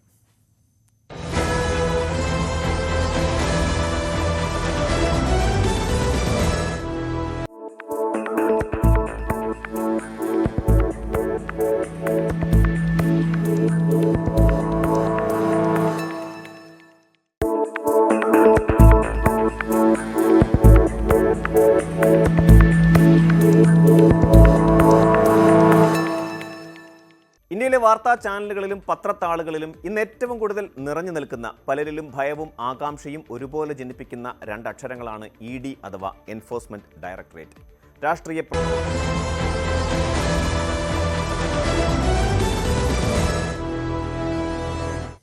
ശ്രീ ദിവാകരനാണ് തലശ്ശേരിയിൽ നിന്നും. ശ്രീ ദിവാകരൻ, നമ്മുടെ അയൽ സംസ്ഥാനത്ത് DK ശിവകുമാർ മുഖ്യമന്ത്രി ആയിരിക്കുന്നു. കോൺഗ്രസിൻ്റെ ഒരു വൈബ്രന്റ് നേതാവ് കൂടിയാണ്, ഒരു ട്രബിൾ ഷൂട്ടർ എന്നൊക്കെ അറിയപ്പെടുന്ന പുതിയ തലമുറയിലെ പ്രഗത്ഭനായ ഒരു നേതാവാണ്. ഇങ്ങനെ ഒരാൾ വരുമ്പോൾ എന്ത് മാറ്റമാണ് താങ്കൾ പ്രതീക്ഷിക്കുന്നത്? അദ്ദേഹം യൂണിറ്റി സ്ട്രെങ്ത് എന്ന് പറഞ്ഞ പോലെ നല്ല മാന്യനായിട്ടുള്ള ഒരു വ്യക്തി തന്നെയാ. അതുമല്ല, ഇന്ന് രാഹുൽ ഗാന്ധി മറ്റുള്ള ഇവിടുന്ന് കേരളത്തിന്റെ രമേശ് ചെന്നിത്തല സാറ് മറ്റുള്ള എല്ലാം പോകുന്നുണ്ടല്ലോ. അപ്പോ എല്ലാം ഉണ്ട് സാറേ. അപ്പോ എല്ലാം നല്ലതായിട്ട് വരും, എല്ലാം ശോഭനമായിട്ടുള്ള ഒരു നല്ലൊരു ഭാവി വരും. കേരളത്തിനെ പോലെ നല്ലൊരു കോൺഗ്രസ് ഭരണം എന്തായാലും നന്നായിട്ട് കോൺഗ്രസ് ഭരണം അവിടെ കാഴ്ചവെക്കുന്നുണ്ടല്ലോ. അപ്പൊ ഞാൻ നേരത്തെ പറഞ്ഞ യൂണിറ്റി സ്ട്രെങ്ത് ആയിട്ട് എല്ലാം ശുഭമായിട്ട് ജനങ്ങൾക്ക് ശാന്തി സമാധാനമുള്ള ഒരു നല്ലൊരു ഭരണം കാഴ്ചവെക്കട്ടെ. കേരളവും അതേപോലെ വരട്ടെ. Wish you all the best, all of you for ever last life. ശരി, ഓക്കെ. ശ്രീദാസനാണ് കണ്ണൂരിൽ നിന്ന്. ശ്രീദാസൻ, താങ്കൾക്ക് എന്ത് തോന്നുന്നു? ഈ DK ശിവകുമാർ വരുന്ന കൂടി ഒരു വലിയ മാറ്റം കർണാടകയിലും കോൺഗ്രസിലും ഒക്കെ ഉണ്ടാവാൻ സാധ്യതയുണ്ടോ? ശിവകുമാർ പൊതുവെ കുഴപ്പമില്ലാത്ത ആളാണ്. ഇപ്പൊ ദക്ഷിണേന്ത്യയിൽ അറിയപ്പെടുന്ന ഒരു കോൺഗ്രസ് നേതാവാണ്. അതുമാത്രമേ നമുക്ക് മലയാളിയൊക്കെ രണ്ട് മലയാളികളുണ്ട്. ജോർജും ഖാദറും രണ്ടുപേരുണ്ട്, മലയാളികൾ. ശിവകുമാർ ആദ്യം തന്നെ ശരിക്കും പറഞ്ഞാൽ നമ്മളെ പണ്ടത്തെ ഈ കേരളത്തിലെ കർണാടകനും ആനയും കളിച്ച പോലെ കളിച്ചോണ്ട. ആദ്യം ആളുടെ ശിവകുമാറാണ്. ശിവകുമാർ നല്ല കഴിവുള്ള ആളാണ്. മാത്രമല്ല, ഇന്ന് ഇന്ത്യയിലെ MLA-മാരുടെ കൂട്ടത്തിൽ സാമ്പത്തികമായിട്ട് ഒന്നാം സ്ഥാനത്തേക്ക് നാളും കൂടിയാണ്. പിന്നെ അതുകൊണ്ട് തന്നെ ഒരു അഴിമതിന്റെ പ്രശ്നമൊന്നും ഉണ്ടാവില്ല. ഒരു നല്ല ഭരണം കാഴ്ചവെക്കുകയും നമ്മളെ കേരളത്തിലായിട്ട് നല്ലൊരു ബന്ധമാണ് അയാൾക്കുള്ള പൊതുവെ. അപ്പൊ എല്ലാ കാര്യത്തിലും നമ്മുടെ കേരളത്തിൽ ഇപ്പം ഈ മന്ത്രിസഭ രൂപീകരിക്കുന്ന സമയത്തൊക്കെ പങ്കെടുത്തില്ലേ പുള്ളി. ഇപ്പൊ ശിവകുമാർ കോൺഗ്രസ് കർണാടകത്തിൽ ഒരു പ്രത്യേക ഉണർവ് ഉണ്ടാക്കുന്നതിന് എന്റെ കുറച്ച് വയസ്സായ ആൾക്കാർക്ക് മാറി നിൽക്കണമെന്ന്. ഒരു പരിധി കഴിയുമ്പോൾ കുറച്ച് മാറി നിൽക്കണം. അവരെ അവഗണിക്കുന്നതല്ല. ഒരു 75-80 ഒക്കെ ആകുമ്പോൾ അവർ മനസ്സറിഞ്ഞുകൊണ്ട് തന്നെ ഇനി എനിക്കിത് വേണ്ട, ആൾക്കാർ ഞാൻ മക്കളെല്ലാം കൂടെ കുറച്ച് ചെസ്റ്റകാലം ചെലവഴിക്കാതെ ഓരോ രാഷ്ട്രീയക്കാരും ചിന്തിക്കണമെന്ന്. ഏതാണ് ഈ നാട്ടിലിപ്പം വേണ്ടത് കാര്യമായിട്ട്. അതുകൊണ്ട് എല്ലാവിധ ഭാവങ്ങളും ശിവകുമാറിന് കേൾക്കാം. ഓക്കെ, ശരി. ശ്രീ ഡേവിഡ് വിജയ് ആണ്, ജാംനഗറിൽ നിന്നാണ് വിളിക്കുന്നത്. ശ്രീ ഡേവിഡ് വിജയ്, ഇന്ത്യൻ രാഷ്ട്രീയത്തിൽ തന്നെ ഒരു പ്രത്യേകതയുള്ള നേതാവാണ് DK ശിവകുമാർ. പലപ്പോഴും BJP-യോടും കേന്ദ്ര ഏജൻസികളൊക്കെ നിരന്തരം അദ്ദേഹത്തിനെതിരെ നിൽക്കുമ്പോഴും അതിനെയൊക്കെ പൊരുതി നിന്ന ഒരു കോൺഗ്രസിന് പലരും വീണു പോകുമ്പോഴും അങ്ങനെ നിൽക്കുന്ന ഒരാൾ കൂടിയാണ്. അങ്ങനെ ഒരാൾ കർണാടകയുടെ തലപ്പത്തേക്ക് വരുമ്പോൾ അത് കോൺഗ്രസ് പാർട്ടിക്ക് തന്നെ ഒരു പുതിയ ഊർജം നൽകുമോ? ശിവകുമാറിനെ പറ്റി താങ്കൾക്ക് അറിഞ്ഞിട്ടാണോ അതോ ഇത് രാഷ്ട്രീയത്തിലെ എല്ലാം ഈ രാഷ്ട്രീയ ചായ്വുള്ളവരാണ് ഈ പൊതുവേദിയിലേക്ക് വിളിക്കുന്നത്? ആളുകൾക്ക് രാഷ്ട്രീയ ചായ ഉണ്ടാകുന്ന ഒരു തെറ്റാണോ ശ്രീ ഡേവിഡ് വിജയ്? അല്ല, അതൊന്നുമല്ല. പക്ഷെ DK ശിവകുമാറിന്റെ പ്ലസ് പോയിന്റ് അതല്ല, അദ്ദേഹത്തിന്റെ സാമ്പത്തികമാണ്. കാരണം എന്താണെന്ന് വെച്ചിട്ടുണ്ടെങ്കിൽ അദ്ദേഹത്തിന് ഈ സ്പാറി ബിസിനസ്സും മറ്റതൊക്കെ ആയിട്ട് സാമ്പത്തികമായിട്ട് കർണാടകത്തില് ഞാൻ അവരൊരു ക്യാംകോൺ പബ്ലിക് സെക്ടർ കമ്പനി ഉണ്ട്, അതിന്റെ ഏരിയ മാനേജറായിരുന്നു മംഗലാപുരത്ത്. എനിക്കറിയാം, അവിടെ BJP വന്നാലും അവിടെ ആ ഭരണം നിയന്ത്രിക്കുന്ന ഏതാനും അബ്കാരികളും വൻ പൈസ ഉള്ളവരും പിന്നെ ചെറിയ തോതിൽ ലിംഗായത്ത് എന്നൊക്കെ പറഞ്ഞ് ചില സമുദായങ്ങളും ഒക്കെയാണ്. ഇപ്പൊ ഖാർഗെയൊക്കെ അവരുടെ കേന്ദ്രീയ എന്താണ് കോൺഗ്രസിന്റെ മല്ലികാർജുൻ ഖാർഗെ, അദ്ദേഹത്തിന്റെ അസറ്റ്സ് എന്താണെന്ന വിചാരം കയ്യിലിരിക്കുന്നത്. അപ്പൊ ഞാൻ രാത്രി ഒരു ഇംഗ്ലീഷ് ചാനൽ കണ്ടപ്പോഴാണ് ഇയാളുടെ മകൻ പ്രിയങ്ക് ഖാർഗെ RSSനെ ഇപ്പൊ നിരോധിക്കണം, കർണാടകത്തിൽ ഇപ്പൊ നിരോധിക്കണം എന്നും പറഞ്ഞുകൊണ്ട് നടക്കുന്നത്. അപ്പൊ നോക്കിയപ്പോ എന്താ, ഈ ഖാർഗയുടെ കുറച്ച് ഭൂമി വഖഫിൽ പെട്ടിട്ടുണ്ട്. അതിൽ നിന്ന് ഒഴിവാകണമെങ്കിൽ ഇപ്പൊ തൽക്കാലം അവിടുത്തെ മുസ്ലിം കമ്മ്യൂണിറ്റിയെ പ്രീണിപ്പിച്ചേ പറ്റുള്ളൂ. അങ്ങനെ കർണാടകം എന്ന് പറഞ്ഞാൽ സർവത്ര രാഷ്ട്രീയമല്ല അവിടെ നടക്കുന്നത്, സാമ്പത്തികമായിട്ടുള്ള പ്രശ്നങ്ങളാണ്. ശിവകുമാറിനെ പറ്റി അല്ല ഇപ്പം DK വരുന്നു എന്ന് പറഞ്ഞിട്ടുണ്ടെങ്കിൽ ബാംഗ്ലൂരിലൊന്നും ഒരു റാഡിക്കൽ ചേഞ്ച് ഒരിക്കലും ഉണ്ടാകില്ല. ആര് വന്നാലും ആ സംസ്ഥാനത്തിൽ ഒരു കൾച്ചർ അങ്ങനെ തന്നെ മുന്നോട്ട് പോവുള്ളൂ. പിന്നെന്താന്ന് വെച്ചിട്ടുണ്ടെങ്കിൽ അത് ഒരു GCC ആണ് ബാംഗ്ലൂർ എന്ന് പറയുന്നത്, ഗ്ലോബലി കോമ്പറ്റീറ്റീവ്. അതുകൊണ്ട് ഇന്ത്യയിൽ ഇൻവെസ്റ്റ്മെന്റില് മഹാരാഷ്ട്രയും ഗുജറാത്തും കഴിഞ്ഞാൽ 3ാം സ്ഥാനത്താണ് അത് നിൽക്കുന്നത്. അപ്പൊ അതൊക്കെ ഓട്ടോമാറ്റിക് ആയിട്ടൊന്നും അങ്ങനെ സംഭവിച്ചു പോയതാ. പക്ഷെ അതിന്റെ പേരിലുള്ള റിയൽ എസ്റ്റേറ്റ് ലോബികളുടെ തെരഞ്ഞെടുപ്പും പിന്നെ കർണാടക നമ്മുടെ ഇവിടുന്ന് 2 മന്ത്രിമാരുണ്ട്, ഭംഗിയായിട്ട് ബിസിനസ് ചെയ്ത് മന്ത്രിമാരായത് തന്നെയാണ്. ഒരാളെ കുറിച്ച് എനിക്കറിയില്ല കേട്ടോ. കാരണം അവിടെ BJP വന്നാൽ ഇത്രയൊക്കെ തന്നെ നടക്കുള്ളൂ. അവരെ കൺട്രോൾ ചെയ്യുന്നത് അവിടുത്തെ പൈസകളാണ്. അവിടെ ഞാൻ കേട്ടിട്ടുള്ള IAS ഓഫീസർമാരുണ്ടെന്ന്, വിദ്യാഭ്യാസം ഇല്ലാത്ത ഈ മന്ത്രിമാരെ എങ്ങനെ അഴിമതി ചെയ്യണമെന്ന് പഠിപ്പിച്ചു കൊടുക്കുന്നത്. അതുകൊണ്ട് നമ്മുടെ സതീശൻ വക്കീലിന്റെ കൂട്ടൊന്നുമില്ലാത്ത ആൾക്കാരൊന്നും അല്ല അവിടെ ഇരിക്കുന്നത്. പിന്നെ ഒരാൾ പറഞ്ഞിട്ട് ഭയങ്കര യുഗം, അങ്ങനെ കോൺഗ്രസ് അനുഭാവമുള്ളവരും പറയും. പക്ഷെ കർണാടകത്തിന്റെ കൾച്ചർ അതാണ്. ശരി, താങ്കളുടെ അഭിപ്രായം അങ്ങനെയാണ്. ശ്രീ ഡേവിഡ് വിജയാണ് പ്രതികരിച്ച്. ശ്രീ പ്രസന്നനാണ് മാളയിൽ നിന്നും. ശ്രീ പ്രസന്നൻ, താങ്കൾക്ക് എന്താണ് പറയാനുള്ളത്? DK ശിവകുമാറിനെ പോലെ ഒരാൾ വരുമ്പോൾ കോൺഗ്രസ്സുകാർക്ക് എന്തായാലും ആവേശം ഉണ്ടാകുമോ? സ്വാഭാവികമാണ്. അതിൻ്റെ ഒരു ഗുണം കോൺഗ്രസ് പാർട്ടിക്ക് ഇന്ത്യ ആകെ ഉണ്ടാകുമോ? നമസ്കാരം സാർ. നമസ്കാരം. ഞാൻ അതിനെ ആ തരത്തിൽ തന്നെയാണ് കാണുന്നത്. അതായത് അത്രയധികം വാർദ്ധക്യം ബാധിച്ചിട്ടില്ലാത്ത ഒരു നേതാവ്, അതായത് യുവാവെന്ന് പറയാൻ പറ്റില്ല തീർച്ചയായിട്ടും, എങ്കിൽ കൂടി 63 വയസ്സ് എന്നൊക്കെ പറഞ്ഞാൽ അങ്ങനെ ഒരു വലിയ പ്രായമല്ല, അത് ചെറിയ പ്രായമാണ്. അതെ അതെ അതെ അതെ അത് തന്നെ ഞാൻ പറഞ്ഞത്. ഊർജ്ജസ്വലനാണ്. ഇന്നേ വരെ ഞാൻ അങ്ങേരെ കണ്ടിട്ടുള്ള സമയങ്ങളിലൊക്കെ അങ്ങേരുടെ ഒരു ബോഡി ലാംഗ്വേജ് അല്ലെങ്കിൽ എന്താ പറയാ, എനിക്ക് അങ്ങേര് നല്ല മനുഷ്യനാണ് തോന്നിയിട്ടുള്ളത്. അങ്ങേരുടെ അതായത് രാഷ്ട്രീയത്തിലുള്ള നീക്കങ്ങളൊക്കെ നമ്മൾ ശ്രദ്ധിച്ചാൽ എനിക്ക് മനസ്സിലായിട്ടുള്ളത് അങ്ങേര് വലിയ കുഴപ്പമില്ലാത്ത ഒരാളാണ്. വില്ലാളി വീരനെന്നും കൂടി വേണമെങ്കിൽ പറയാം. പിന്നെ ഇതിക്ക് മുമ്പ് വേണമെങ്കിൽ, അതായത് നേരും നെറിവും സൂക്ഷിക്കുന്ന രീതിയിലാണ് ഈ 2.5 കൊല്ലം കഴിഞ്ഞപ്പോൾ ഈ സ്ഥാനം മാറി കൊടുക്കാമായിരുന്നു വേണമെങ്കിൽ. അങ്ങനെ ഒരു ധാരണ മുമ്പ് ഉണ്ടായിരുന്ന സ്ഥിതിക്ക് ഈ അധികാരത്തിൽ ഇരുന്ന് സൂക്ഷിച്ചു കഴിഞ്ഞാൽ അതാണ് മാറാൻ എല്ലാവർക്കും ഒരു ബുദ്ധിമുട്ടുണ്ടാകും. മാറുമ്പോ അതാണ് ഇത്ര ദിവസം ആ കുഴപ്പം. ഡൽഹിയിൽ ചർച്ച, ബാംഗ്ലൂർ ചർച്ച, ഡൽഹിയിൽ ചർച്ച, അങ്ങനെയൊക്കെ ചർച്ച കുറെ നടക്കണ്ടേ. സ്വാഭാവികമായിട്ട് 2.5 വർഷം കഴിഞ്ഞപ്പോ മാറിക്കൊടുത്തിരുന്നെങ്കിൽ കുറച്ചും കൂടി അന്തസ്സുണ്ടായാനെ, കുറച്ചും കൂടി നല്ല രീതിയിൽ ആയാനെന്നാണ് എന്റെ പക്ഷം. എന്തായാലും ഒരു സമവായ നീക്കത്തിന് സജ്ജമായിട്ടുള്ള ഒരു മനസ്സുള്ള ഒരാളാണ് ഈ DK ശിവകുമാറിനും അദ്ദേഹത്തിന്റെ പ്രവർത്തനങ്ങൾ എനിക്ക് അറിയാവുന്ന വിധത്തിൽ നോക്കിയപ്പോൾ എനിക്ക് മനസ്സിലായിട്ടുള്ളത് അദ്ദേഹം അത്തരത്തിലുള്ള ഒരു മൈൻഡ് സെറ്റ് ഉള്ള ഒരാളാണെന്നാണ് എനിക്ക് തോന്നിയിട്ടുള്ളത്. ശരി, താങ്കളുടെ അഭിപ്രായം വ്യക്തമാണ്. ശ്രീ രാജനാണ് പയ്യോളിയിൽ നിന്നും. ശ്രീ രാജൻ, താങ്കൾ ഈ DK ശിവകുമാറിനെ പോലെ ഒരാൾ അയൽ സംസ്ഥാനത്ത് മുഖ്യമന്ത്രി ആവുമ്പോൾ അത് എങ്ങനെയാണ് ആ സംസ്ഥാനത്തെ മാറ്റമുണ്ടാവാൻ സാധ്യതയുള്ളത്? കേരളത്തിൽ മാറ്റം വരാൻ സാധ്യതയുണ്ട്, കർണാടകയിൽ മാറ്റം വരാൻ സാധ്യതയുണ്ട്. അയാൾ ഒരു നല്ല വ്യക്തിന്റെ ഒരു പ്രഭാവമാണ് കാണുന്നത്. അദ്ദേഹത്തെ പറ്റി ഞാൻ കേട്ടറിവേ ഉള്ളൂ, പിന്നെ TV-യിൽ പരിചയമുള്ളൂ, അല്ലാണ്ട് നേരിട്ട് കണ്ട് പരിചയമൊന്നുമില്ല. ആ നിലക്ക് അയാളെ വ്യക്തിപരമായിട്ട് എനിക്ക് വലിയ പരിചയമില്ലാത്തതുകൊണ്ടും അദ്ദേഹം നല്ലമാതിരി കൈകാര്യം ചെയ്യുന്നു നിങ്ങളെ TV-യിലും മറ്റെല്ലാം കണ്ടിട്ടുള്ള ഒരു പരിചയം എനിക്കുണ്ട്. പക്ഷെ അയാളെ കാണുമ്പോ അദ്ദേഹം ഒരു നല്ല വ്യക്തിന്റെ സ്വഭാവമാണ് കാണുന്നത്. ഇനിയിപ്പം ഭരണത്തിൽ വന്നാൽ മാറൂലേ എന്നുള്ളതൊന്നും പറയാൻ പറ്റൂല. ഇപ്പൊ ഉള്ള കാഴ്ചയിൽ അയാൾ ഒരു നല്ല ഭരണം കാഴ്ചവെക്കും എന്ന് എനിക്ക് തോന്നുന്നു. ശരി, ശ്രീ അഷ്റഫാണ് മലപ്പുറത്ത് നിന്നാണ്. ശ്രീ അഷ്റഫ്, താങ്കൾക്ക് എന്ത് തോന്നുന്നു? കോൺഗ്രസിൽ ഒരുപക്ഷെ ഇന്ത്യയിൽ തന്നെ ഏറ്റവും കൂടുതൽ കോൺഗ്രസ് പ്രവർത്തകർക്കിടയിൽ ആരാധകരുള്ള ഒരു നേതാവ് കൂടിയാണ് DK ശിവകുമാർ. അങ്ങനെ ഒരാൾ കർണാടകയിൽ മുഖ്യമന്ത്രി സ്ഥാനത്തേക്ക് എത്തുന്നു. അത് ഏത് തരത്തിലെ മാറ്റമാവും ഉണ്ടാവാൻ സാധ്യതയുള്ളത്? എന്നെ സംബന്ധിച്ചിടത്തോളം കേരളത്തിലെ ഭരണവും കർണാടകയുടെ ഭരണവും ഒരുപോലെ കൊണ്ടുപോകാൻ സാധിക്കുന്ന ഇന്ത്യൻ നാഷണൽ കോൺഗ്രസ്, പ്രത്യേകിച്ച് കേരള സംസ്ഥാനത്ത് നിരവധിയായ വിദ്യാർത്ഥികൾ നമ്മുടെ സംസ്ഥാനം കർണാടകയിൽ ജോലിയാർത്ഥവും വിദ്യാർത്ഥികളുടെ സംരക്ഷണവും ഒക്കെ ഏറ്റെടുത്ത് മുന്നോട്ട് കൊണ്ടുപോകാൻ സാധിക്കുന്ന ഒരു മികച്ച ഭരണാധികാരിയായി മാറാൻ അദ്ദേഹത്തിന് സാധിക്കും. അതുപോലെ തന്നെ കോൺഗ്രസിനെ സംബന്ധിച്ചിടത്തോളം ഒരു പുതുജീവൻ നൽകാൻ ഇന്ത്യയിലാകമാനം നല്ല ഒരു പ്രവർത്തന മണ്ഡപം നടത്തി കാഴ്ചവെക്കുന്ന അദ്ദേഹത്തിന് ഒരു പുതുജീവൻ നൽകാൻ സാധിക്കും എന്നുള്ളത് ഒരിക്കലും മറക്കപ്പെടാൻ സാധിക്കാത്ത നിരവധിയായ കാര്യങ്ങളിലൂടെ അദ്ദേഹം തെളിയിച്ചിട്ടുണ്ട്. ഇനിയും അത്തരത്തിലുള്ള വലിയ മുന്നേറ്റം നടത്താൻ അദ്ദേഹത്തിന്റെ സംസ്ഥാനത്തും ഇന്ത്യൻ നാഷണൽ കോൺഗ്രസിനും സാധിക്കും. അത് വലിയ മതേതര വിശ്വാസികൾക്ക് ഒരു വലിയ അനുഗ്രഹമാകും എന്നുള്ളതാണ് നമ്മൾ ചർച്ചയിലൂടെ മനസ്സിലാക്കുന്നത്. ശരി, ശ്രീ മുഹമ്മദാണ് മഞ്ചേരിയിൽ നിന്നും. ശ്രീ മുഹമ്മദ്, താങ്കൾക്ക് എന്ത് തോന്നുന്നു? ഈ DK ശിവകുമാർ സിദ്ധരാമയ്യയെ മാറ്റി മുഖ്യമന്ത്രി സ്ഥാനത്തേക്ക് എത്തുന്നു. DK ശിവകുമാർ ഒരു വൈബ്രൻ്റായ നേതാവാണ്, കോൺഗ്രസ്സുകാരെ സംബന്ധിച്ച് എന്തായാലും ആവേശം ഉണ്ടാക്കുന്ന ഒരു നേതാവാണ്. അപ്പോൾ അത് കോൺഗ്രസിനും കർണാടകയ്ക്കും ഒക്കെ അങ്ങനെ ഒരു മാറ്റം ഉണ്ടാകുമോ? നമസ്കാരമുണ്ട് കിരൺ സാറേ. നമസ്കാരമുണ്ട്.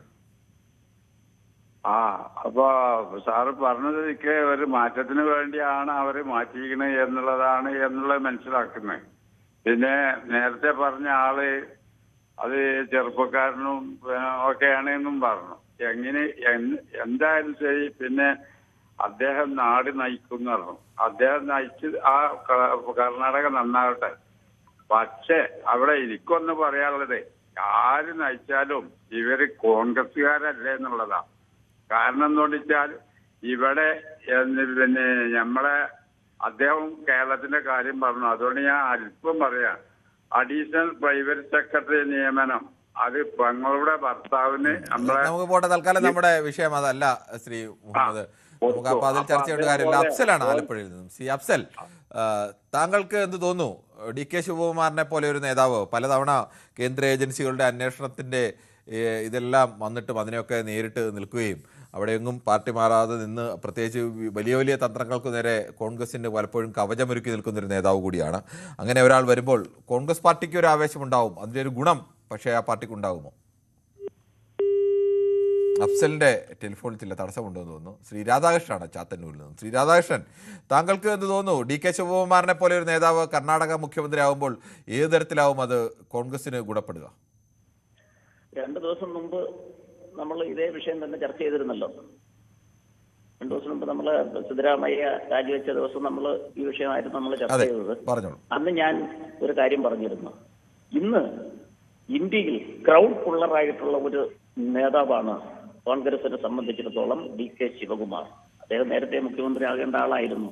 കഴിഞ്ഞ പ്രാവശ്യം ആദ്യമേ തന്നെ മുഖ്യമന്ത്രി ആയിരുന്നു. അദ്ദേഹത്തിന് 5 വർഷം കൊടുത്തിരുന്നെങ്കിൽ ദേശീയ തലത്തിൽ പോലും കോൺഗ്രസിനൊരു കെട്ടുറപ്പുണ്ടാക്കുവാൻ പാകത്തിനുള്ള നേതാവായിരുന്നു. ഇന്ന് അദ്ദേഹത്തെ പോലെ ഉള്ള നേതാവ് ദേശീയ തലത്തിൽ വരണമെന്നുള്ളതാണ് ഞാൻ പറയുമ്പോൾ താങ്കൾക്ക് മറ്റൊന്നും തോന്നരുത്. ഇന്ദിരാ കുടുംബത്തെക്കാൾ ഇന്ന് സ്വാധീനിക്കാൻ കഴിയുന്ന ഇത്തരത്തിലുള്ള പുതിയ ആൾക്കാരെയാണ് നമ്മുടെ ഇന്ത്യ മഹാരാജ്യം ആഗ്രഹിക്കുന്നത്. കാരണം നെഹ്റു കുടുംബത്തിൽ ഈ പറയത്തക്ക താല്പര്യം ജനങ്ങൾക്കില്ലാതെ പോയി. BJPയോട് പിടിച്ചു നിൽക്കണമെങ്കിൽ DK ശിവകുമാറിനെ പോലെ ഉള്ളവർ വരണം. നമ്മൾ തന്നെ ചിന്തിച്ചു നോക്കാം. അദ്ദേഹത്തിന്റെ ആ ശരീര ലക്ഷണമൊക്കെ ഒന്ന് ചിന്തിച്ചു. ഞാൻ കഴിഞ്ഞ ദിവസവും പറഞ്ഞിരുന്നു, നമ്മളെ പുലിമുരുകല്ല ഡാഡി ഗിരിജയെ പോലെ വളരെ സ്ട്രോങ് ഉരുത്ത മനുഷ്യനെ പോലൊരു നേതാവ്. ഞാനൊരു കമ്മ്യൂണിസ്റ്റുകാരാണെങ്കിലും ഞാനത് പറയുന്നത് എന്തുകൊണ്ടാണെന്നറിയാമോ? കാരണം ഞങ്ങള് CPM അടക്കമുള്ളവർ കോൺഗ്രസിന്റെ കൂടെ നിന്ന് ഇന്ത്യ മുന്നണി നയിക്കുകയാണല്ലോ. അതുകൊണ്ടായി പറയുന്നത്. അപ്പൊ ഇന്ത്യ മുന്നണിയെ നയിക്കാൻ ഞാൻ കഴിഞ്ഞ പലപ്പോഴും പറയാറുണ്ട്, കോൺഗ്രസിനെ കൊണ്ട് പറ്റത്തില്ലെന്ന് പറയുന്നത് എന്തുകൊണ്ടാണ്? ഈ നെഹ്റു കുടുംബം ആയതുകൊണ്ടാണ് പറയുന്നത്. ഈ നിലവിലുള്ള രാഹുലും പ്രിയങ്കയൊക്കെ വെച്ച് ഒരിക്കലും നമുക്ക് BJPയെ നേരിടാൻ കഴിയില്ല. പക്ഷേ DK ശിവകുമാറിനെ പോലെയുള്ള സ്ട്രോങ് ലീഡേഴ്സ് കടന്നു വരണം. KC വേണുപോലും പറ്റത്തില്ല. അദ്ദേഹമൊക്കെ പാവപ്പെട്ട ആന്റണിയെ പോലെ അല്ലെങ്കിൽ നമ്മൾ പ്രാദേശികമായിട്ടൊക്കെ ഉള്ള രാഷ്ട്രീയത്തിൽ കൂടെ അല്ലെ കൂടെ നിന്നൊരു മന്ത്രിയാവാനായിട്ടേ പറ്റൂ. ക്രൗഡ് പുള്ളറായിട്ട് ദേശീയ നേതാവാകാനൊന്നും KC വേണുഗോപാലൊന്നും അതിനുള്ള പ്രാപ്തിയില്ല. BJPയോടൊപ്പം പിടിച്ചു നിൽക്കാൻ ഡാഡി ഗിരിജയെ പോലൊരു സ്ട്രോങ് മനുഷ്യൻ, അതാണ് ഇപ്പോൾ നമ്മുടെ പ്രതീക്ഷ. അദ്ദേഹം മുഖ്യമന്ത്രി ആയിക്കൊണ്ട് ദേശീയ തലത്തിലെ അദ്ദേഹം ലീഡർഷിപ്പിൽ വരണമെന്നാണ് ഇടതുപക്ഷക്കാരനായ എന്റെ ആഗ്രഹം. കാരണം ഞങ്ങൾ ഇന്ത്യ മുന്നണിയിൽ അവരുടെ പിന്നിൽ നിൽക്കുന്നതുകൊണ്ടാണ് പറയുന്നത്. അല്ലാതെ യാതൊരു കാര്യമില്ല. അല്ലെങ്കിൽ നമ്മൾ കോക്രോച്ച് പാർട്ടിയോ ഒക്കെ നമ്മൾ പ്രതീക്ഷിക്കേണ്ടി വരും. കാരണം പ്രതീക്ഷയ്ക്ക് വകയില്ല. BJP അമാനുഷികമായി വളർന്നു കഴിഞ്ഞു. കോടിക്കണക്കിന് സമ്പത്ത് അവർ സമാഹരിച്ചു കഴിഞ്ഞു. ഇപ്പോൾ തന്നെ ആം ആദ്മി പാർട്ടിയുടെ 7 MPമാരെ എത്ര 500 കോടി വെച്ചെങ്ങണ്ട വിലക്കെടുത്തെന്ന് പറയുന്നത് കേട്ട്. അപ്പം ഇന്ന് ഞങ്ങളെ ഇടതുപക്ഷക്കാരായതുകൊണ്ട് ഞങ്ങളൊന്നും വിലക്കെടുക്കാൻ നോക്കില്ല. ഞങ്ങളൊക്കെ ആഗ്രഹം ഒരു സ്ട്രോങ് കോൺഗ്രസ് വരണം, അല്ലെങ്കിൽ ഈ ഇന്ത്യ മുന്നണിയെ നയിക്കാൻ പുതിയ പാർട്ടികൾ വരണം. ഇപ്പോൾ DK ശിവകുമാർ മുഖ്യമന്ത്രിയായി നിന്നുകൊണ്ട് ഇന്ത്യ മുന്നണിയുടെ ലീഡർഷിപ്പിലേക്ക് വരണമെന്നാണ് ഞങ്ങളെപ്പോലുള്ള ആഗ്രഹം. അതിനുള്ള അവസരം ഉണ്ടാകട്ടെ എന്ന് ആഗ്രഹിക്കുന്നു. അല്ലെങ്കിൽ ഞങ്ങൾ ലീഡർഷിപ്പിലേക്ക് താങ്കളുടെ അഭിപ്രായം വളരെ വ്യക്തമാണ്. ശ്രീ മാത്യു ആണ് ഡൽഹിയിൽ നിന്ന്. ശ്രീ മാത്യു, താങ്കൾക്ക് ഡൽഹിയിൽ നിന്ന് നോക്കുമ്പോൾ എന്ത് തോന്നുന്നു കർണാടകയിൽ DK മുഖ്യമന്ത്രി ആവുമ്പോൾ? നമസ്കാരം. നമസ്കാരം. വളരെ ഇത് കുറച്ച് ആദ്യമായിട്ട് അഭിനന്ദനങ്ങൾ, DKക്ക് അഭിനന്ദനങ്ങൾ. അതുപോലെ തന്നെ കുറച്ച് താമസിച്ചു പോയെന്ന് തോന്നുന്നു, നേരത്തെ ആകേണ്ടതായിരുന്നു. പിന്നെ കേരളവുമായിട്ട് തന്നെ വളരെ നമുക്കറിയാവുന്ന വളരെ സൗഹാർദ്ദപരമായ നമ്മുടെ ഇപ്പൊ ഏറ്റവും കൂടുതൽ എനിക്ക് തോന്നുന്നു ഇന്ത്യയിലെ കേരളത്തിൽ നിന്ന് ഏറ്റവും കൂടുതൽ ആൾക്കാർ വർക്ക് ചെയ്യുന്നതും പഠിക്കാനും മറ്റുള്ള കാര്യത്തിനെല്ലാം കർണാടകയിലേക്കാണ്. അപ്പൊ നമ്മുടെ എന്ത് കാര്യത്തിനായി ഇനി മുമ്പോട്ടുള്ള ഒരു കാര്യത്തിനായാലും DK നമുക്ക് എപ്പോഴും അനുകൂലമായിട്ടായിരിക്കും എന്നുള്ള ഒരു വിശ്വാസമുണ്ട്. Thank you. ശരി, താങ്കളുടെ അഭിപ്രായം വ്യക്തമാണ്. ശ്രീ കൃഷ്ണൻകുട്ടിയാണ് മണിമലയിൽ നിന്നും. ശ്രീ കൃഷ്ണൻകുട്ടി, ഇന്ത്യ മുന്നണിയുടെ കരുത്തനായ ഒരു നേതാവ്, പലതവണ BJPയുടെ വേട്ടയൊക്കെ നേരിട്ട ഒരാൾ കൂടിയാണ് DK ശിവകുമാർ.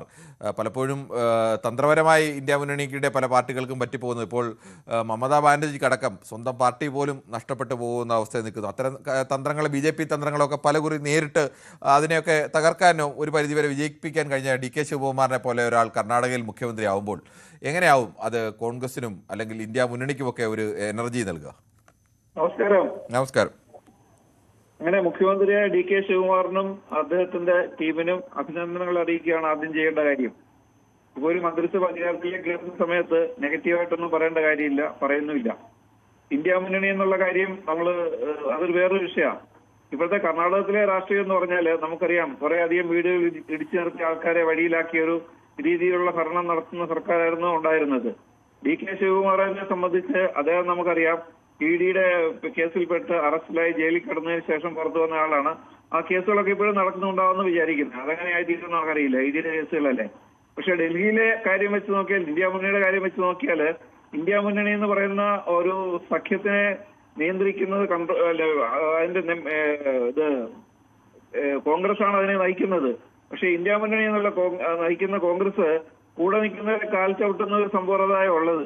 രാഹുൽ ഗാന്ധി പറഞ്ഞത് എന്തുകൊണ്ടുകൊണ്ട് പിണറായി വിജയനെ അറസ്റ്റ് ചെയ്യുന്നില്ല, എന്തുകൊണ്ട് പിണറായിയെ ജയിലിലിടുന്നില്ല എന്ന് പറഞ്ഞ ഇന്ത്യ മുന്നണിയാണ് ഇപ്പോൾ ഉള്ളത്.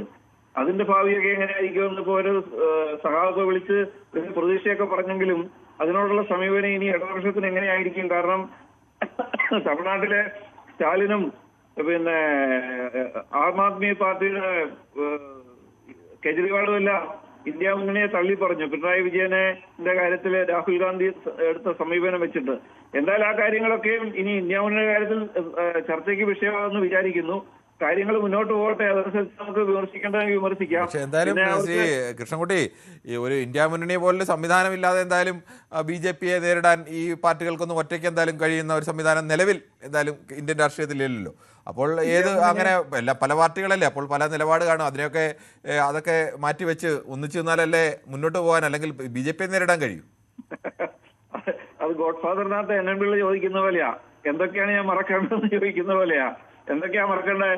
ആം ആദ്മി പാർട്ടിയുടെ കേജ്രിവാളിനെ ഇങ്ങനെ മറക്കാതിരുന്നാൽ സ്വന്തമായി നേരിട്ടാൽ അത്രയും നല്ലത്. സ്വന്തമായി നേരിടാൻ കഴിയില്ലെങ്കിൽ ആളുകൾക്ക് മറ്റു മുന്നണിയെ കൂട്ടുപിടിക്കും. ഒരു മുന്നണിയെ കൂട്ടുപിടിക്കുമ്പോൾ ആ മുന്നണിയിൽ ആരെയൊക്കെ കൂട്ടുപിടിക്കുന്ന എല്ലാവരും, ഇപ്പോൾ കോൺഗ്രസ് ആയാലും CPM ആയാലും മുന്നണിയിൽ കൂട്ടുപിടിക്കുന്ന പാർട്ടികളൊക്കെ പല ഘട്ടത്തിലും പലതരത്തിൽ ശത്രുക്കളായി നിന്നവരും അല്ലെങ്കിൽ പാർട്ടിക്കെതിരെ വലിയ ആക്ഷേപങ്ങൾ ഉന്നയിച്ചവരും ഒക്കെ അല്ലേ? അതൊക്കെ കാലാകാലങ്ങളിൽ രാഷ്ട്രീയത്തിൽ അങ്ങനെയല്ലേ? ഒരു വ്യക്തി എന്നുള്ള പോലെ എന്റെ അഭിപ്രായം ഇടതുപക്ഷങ്ങൾ മാത്രം ഒന്നിച്ച് നിന്ന് മുന്നോട്ട് പോകുന്നതായിരിക്കും നല്ലത്. അങ്ങനെയാണെങ്കിൽ അവർക്ക് മുന്നേറാൻ പറ്റുള്ളൂ, അവർക്ക് സ്വന്തമായ ഐഡന്റിറ്റി ഉണ്ടാവുള്ളൂ.